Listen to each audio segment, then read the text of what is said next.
ఈరోజు మనం కాకినాడ జిల్లాలో ఉన్నటువంటి రాయుడు రామకృష్ణ గారి వ్యవసాయ క్షేత్రంలో ఉన్నాం.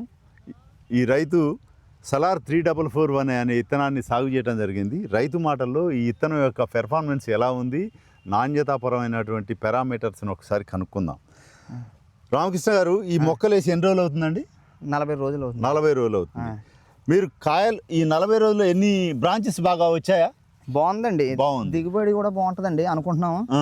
గ్రోత్ కూడా బాగుందండి. గ్రోత్ బాగుందండి. చిట్టి ఆకులతోని దగ్గర గనుపులతోని బాగుందండి, బాగా వస్తుంది. ఇంకోండి ఎలా చూడండి, ఇదిగోండి కాయలు కూడా సైజు వస్తాయి అనేది, సైజు కూడా వస్తాయండి, సైజు కూడా వస్తాయి అనేది ఆశాభావం ఉంది. బాగుందండి. చిట్టి ఆకులతోని గుబురుగా వస్తా ఉంది. ఇప్పుడు పెట్టిన వెరైటీ మీద బాగుంది. అన్ని వెరైటీల కంటే ఇది కొద్దిగా బాగుంది అనేది ఆశాభావం. రైతుని నిలబెట్టే అవకాశాలు ఉన్నాయనిపిస్తుంది. ఓకే, మీ అభిప్రాయంలో? ఎందుకు అంటే మీరు చాలా సంవత్సరాల నుంచి చాలా విత్తనాలు వేసి ఉంటారు.